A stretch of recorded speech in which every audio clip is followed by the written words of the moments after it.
मेरे प्यारे 11th के विद्यार्थियों, आप लोगों ने कल जामुन का पेड़ जो कृष्णचंद्र द्वारा लिखित पाठ है, हाथ से व्यंग लेख है, उसको पढ़ा।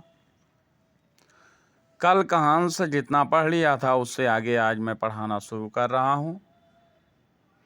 तो कहा कि डिप्टी सेक्रेटरी ने अंडर सेक्रेटरी से कहा, फाइल चलती रही, इसी में आधा दिन बीत गया। अब जरा सोचिए, सुबह का दबा हुआ व्यक्ति पेड़ के नीचे पड़ा हुआ है और फाइल पर फाइल चल रही, आधा दिन बीत गया, उसे निकालने की प्रक्रिया शुरू नहीं हुई। सेक्रेटरी से दोपहर के खाने पर दबे हुए आदमी के चारों ओर बहुत भीड़ हो गई थी। लोग तरह तरह की बातें कर रहे थे। कुछ मनचले बालकों ने समस्या को खुद सुलझाना चाहा। वे हुकूमत के फैसले का इंतज़ार किए बिना पेड़ को अपने आप हटा देने का निश्चय कर रहे थे कि इतने में सुपरिटेंडेंट फाइल लिए भागा आया।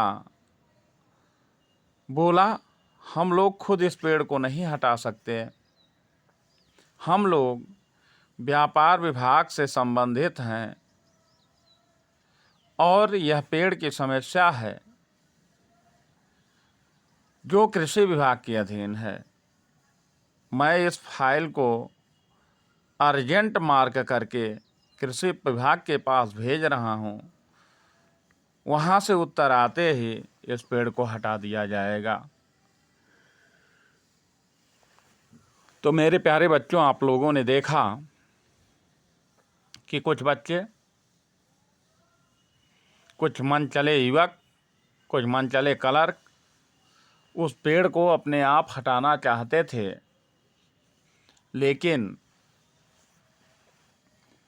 उसको हटाने पर भी रोक लग गई। सुपरिटेंडेंट फाइल ले भागा आया और बोला, इस पेड़ को हम नहीं हटा सकते क्योंकि हम लोग व्यापार विभाग से संबंधित हैं और यह कृषि विभाग की समस्या है। मैं इस फाइल को अर्जेंट करके कृषि विभाग में भेज रहा हूँ, वहाँ से उत्तर आते ही इस पेड़ को हटवा दिया जाएगा। तो विभागों की लड़ाई होती थी, एक विभाग दूसरे विभाग के कारण काम नहीं करता था। देखने में आता है, अगर कोई हत्या हो जाती है, कोई दुर्घटना हो जाती है और अगर वह 2 थानों के बीच की होती है तो कोई थाने वाला उसको हाथ नहीं लगाता, एक दूसरे के ऊपर टालते रहते हैं और कहते रहते हैं कि मेरे थाने का मामला नहीं है। तो दोनों नहीं उसको जिम्मेदारी को उठाते हैं। तो इस प्रकार से जो जिम्मेदारियों को टालने की प्रवृत्ति हमारे देश में है, हमारे यहाँ है, यह हर जगह दिखाई देती है। तो यहाँ भी विभागों की लड़ाई हो रही है कि यह मामला डिपार्टमेंट और ये व्यवसायिक विभाग का नहीं है, कृषि विभाग का है। दूसरे दिन भी फाइल चलती रही। शाम को जवाब आ गया, हम इस मामले को हार्टिकल्चर डिपार्टमेंट के हवाले कर रहे हैं क्योंकि यह फलदार पेड़ है और एग्रीकल्चर डिपार्टमेंट अनाज और खेती बाड़ी के मामलों में फैसला करता है, फैसला लेने का हकदार है। जामुन का पेड़ क्योंकि एक फलदार पेड़ है, इसलिए यह हार्टिकल्चर डिपार्टमेंट के अंतर्गत आता है। तो व्यावसायिक विभाग ने, व्यापार विभाग ने उसे कृषि विभाग के पास भेजा था और कृषि विभाग ने उसको हार्टिकल्चर विभाग के पास भेज दिया, यह कहते हुए कि यह फलदार वृक्ष है और यह हार्टिकल्चर विभाग के अंतर्गत आता है, इसलिए फैसला भी करने का अधिकार उसी को है। तो विभागों में विभाग, अब जहाँ पर काम करने के लिए विभाग बने हैं वहाँ काम टालने के लिए विभाग बनाए जा रहे हैं। तो इस तरह से काम टालने वाली प्रवृत्ति यहाँ पर देखने को मिलती है। फिर रात को माली ने दबे हुए आदमी को दाल भात खिलाया, जबकि उसके चारों तरफ पुलिस का पहरा था। कहीं लोग कानून को अपने हाथ में लेकर पेड़ को खुद से हटवाने की कोशिश न करें, मगर एक पुलिस कांस्टेबल को दया आ गई और उसने माली को दबे हुए आदमी को खाना खिलाने की इजाज़त दे दी। तो पुलिस विभाग का पहरा लगा दिया गया था कि कहीं मनचले लोग, कुछ गैर कानूनी व्यक्ति उस पेड़ को कहीं अपने आप न हटा दे।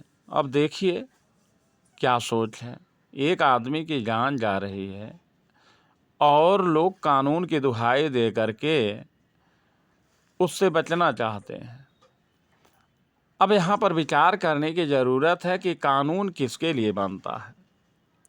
कानून जनता के लिए बनता है, लोगों के जीवन की रक्षा के लिए बनता है, और यहाँ पर एक जीवन खतरे में है और उसको मरने के लिए, उसको खतरे में छोड़ करके केवल नियम का पालन करने के लिए यहाँ पर जो दृश्य दिखाई दे रहा है, तो इस तरह से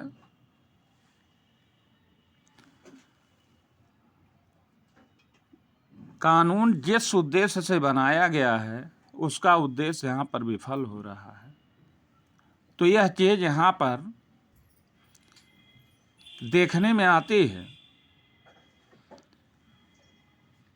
माली ने दबे हुए आदमी से कहा, तुम्हारी फाइल चल रही है, उम्मीद है कल तक फैसला हो जाएगा। दबा हुआ आदमी कुछ नहीं बोला। माली ने पेड़ के तने को ध्यान से देखकर कहा, अच्छा हुआ कि तन्ना तुम्हारे कूल्हे पर गिरा, अगर कमर पर गिरता तो रीढ़ की हड्डी टूट जाती। दबा हुआ आदमी फिर भी कुछ नहीं बोला। माली ने फिर कहा, तुम्हारा यहाँ कोई वारिस है? हो तो मुझे उसका अता पता बताओ, मैं उन्हें खबर देने की कोशिश करूँगा। मैं लावारिस हूँ, दबे हुए आदमी ने बड़ी मुश्किल से कहा। माली खेद प्रकट करता हुआ वहाँ से हट गया। तीसरे दिन हार्टिकल्चर डिपार्टमेंट से जवाब आ गया कि बड़ा कड़ा जवाब आया था और व्यंग्यपूर्ण। हार्टिकल्चर डिपार्टमेंट का सेक्रेटरी साहित्य प्रेमी आदमी जान पड़ता था। उसने लिखा था, आश्चर्य है, इस समय जब हम पेड़ लगाओ स्कीम ऊंचे स्तर पर चला रहे हैं, हमारे देश में ऐसे सरकारी अफसर मौजूद हैं जो पेड़ों को काटने का सुझाव देते हैं, और वह भी ऐसे फलदार पेड़ को, और वह भी जामुन के पेड़ को, जिसके फल जनता बड़े चाव से खाती है। हमारा विभाग किसी भी हालत में ऐसे फलदार वृक्ष को काटने की इजाज़त नहीं दे सकता। तो अब देखिए किस तरह का गैर जिम्मेदाराना जवाब। एक व्यक्ति उसके नीचे दबा हुआ है,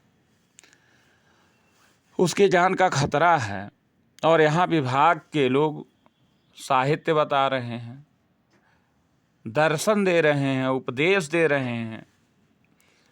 हर सिद्धांत जीवन की रक्षा के लिए होता है, लेकिन यहाँ जीवन से खिलवाड़ होता हुआ दिखाई दे रहा है। इतना भी समझ नहीं दिखाई गई है कि वर्तमान में कौन सा सिद्धांत कहाँ लागू होना चाहिए, कौन सी बात कहाँ जरूरी है।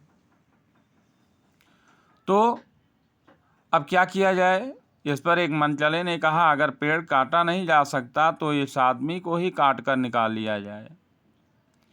यह देखिए, उस आदमी ने इशारे से बताया, अगर इस आदमी को ठीक बीच में से यानी धड़ से काटा जाए तो आधा आदमी इधर से निकल आएगा, आधा आदमी उधर से बाहर आ जाएगा और पेड़ वहीं का वहीं रहेगा,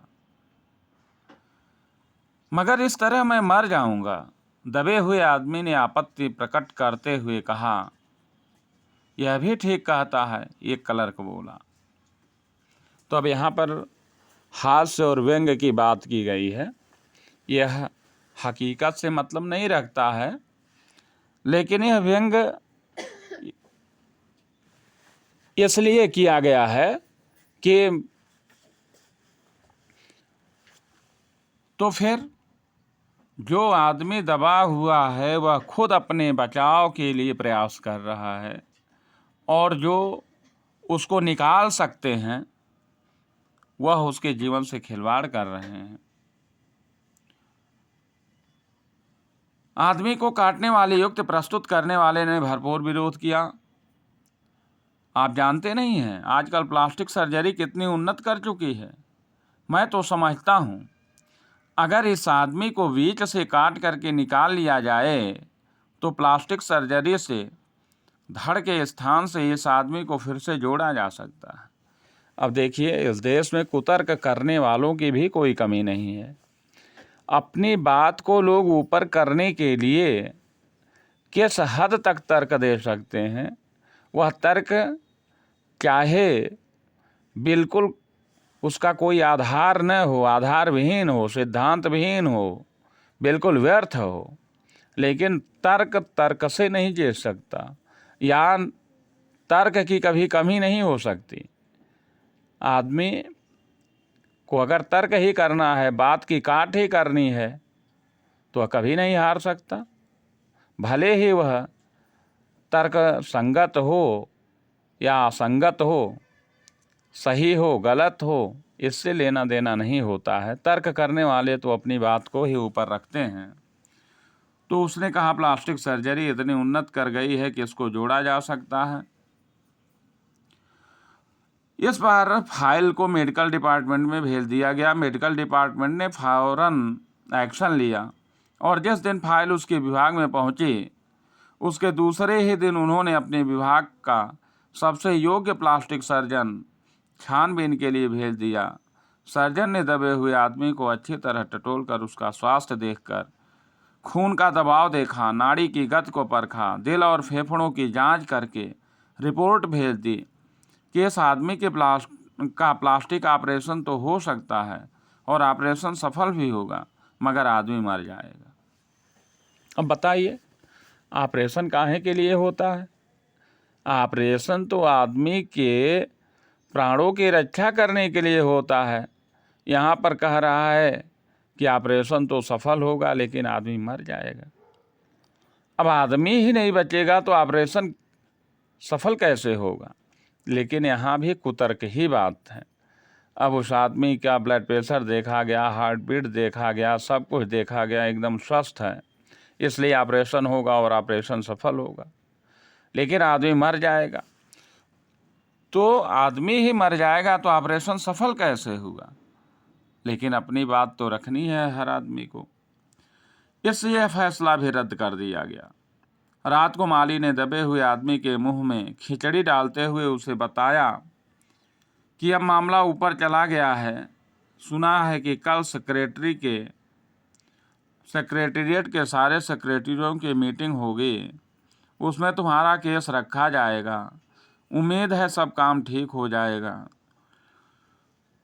अब देखिए, मीटिंग, यहाँ तो सरकारी विभागों में मीटिंग बहुत चलती है और सरकारी प्राइवेट सब जगह मीटिंग चलती है, और मीटिंग में कुछ नहीं होता है, केवल बकवास होती है, व्यर्थ की बातें होती हैं, खाना पूर्ति होती है।